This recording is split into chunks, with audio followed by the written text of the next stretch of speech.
कहानी नंबर 1, आखिरी मौज। समंदर हमेशा खामोश नहीं रहता। कभी कभी वो अपनी खामोशी तोड़कर पूरी दुनिया को हिला देता है। साल 2045। दुनिया तरक्की की बुलंद तरीन सतह पर पहुंच चुकी थी। आसमान को छूती इमारतें, जदीद शहर और टेक्नोलॉजी का राज था। मगर किसी को अंदाजा नहीं था कि फितरत एक दिन सब कुछ छीन लेगी। कराची के करीब एक साहिली शहर में अरमान नामी एक नौजवान रहता था। वो एक इंजीनियर था और एक बड़ी इमारत में काम करता था जहां सैकड़ों लोग रहते थे। एक दिन अचानक जमीन हिलने लगी। जलजला, किसी ने चीख कर कहा। लोग घबरा गए, मगर असल खतरा अभी बाकी था। चंद मिनट बाद समंदर का पानी गैर मामूली तौर पर पीछे हटने लगा। अरमान ने फौरन समझ लिया, ये सुनामी है। सब लोग ऊपर चले जाओ। लोग सीढ़ियों की तरफ भागे, चीख पुकार शुरू हो गई। और फिर एक देव हैकल लहर शहर की तरफ बढ़ी, इतनी बड़ी के आसमान को छूती हुई लग रही थी। लोग इमारत की बालकोनियों में खड़े थे, खौफ से कांप रहे थे। कुछ लोग दुआ मांग रहे थे, कुछ अपने प्यारों को काल कर रहे थे। लहर ने शहर को अपनी लपेट में ले लिया। पानी हर तरफ फैल गया। गाड़ियां बह गईं, घर टूट गए, चीखें फिजा में गूंजने लगी।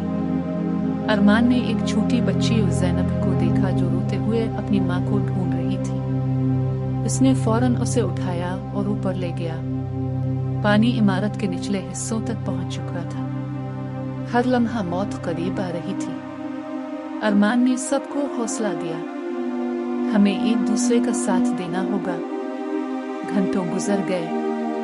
आखिरकार लहर का जोर कम होने लगा। जब पानी नीचे गया, शहर तबाह हो चुका था, मगर अरमान ने कई लोगों की जान बचा ली थी। ज़ैनब ने इसका हाथ पकड़कर कहा, आप मेरे हीरो हैं। अरमान की आंखों में आंसू आ गए। इस दिन उसने सीखा, इंसान जितना भी ताकतवर हो, फितरत के आगे कुछ नहीं। मगर हिम्मत और इंसानियत हर आफत से बड़ी होती है।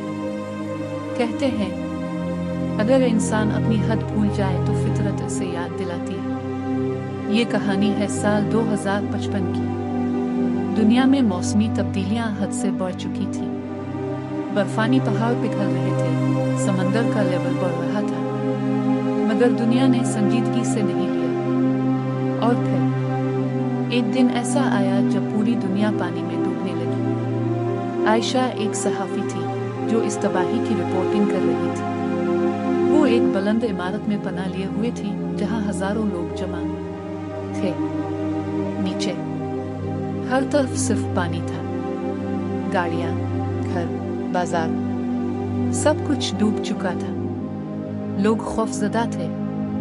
खाना खत्म हो रहा था, उम्मीद खत्म हो रही थी। आयशा ने कैमरा ऑन किया और कहा, अगर ये मेरी आखिरी वीडियो है तो मैं दुनिया को बताना चाहती हूँ कि हमने अपनी जमीन के साथ क्या किया।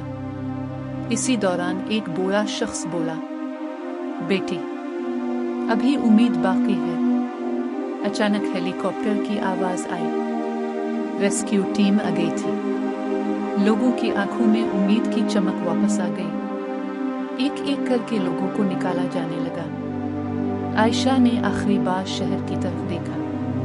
वो शहर जो कभी जिंदगी से भरा हुआ था, अब पानी के नीचे दफन हो चुका था। जब वो हेलीकॉप्टर में बैठी, उसने दिल में अहद किया, अगर हम बच गए तो हम दुनिया को बदलेंगे। फितरत के साथ खेलना खतरनाक है। इंसानियत और हिम्मत सबसे बड़ी ताकत है। उम्मीद कभी नहीं छोड़नी चाहिए।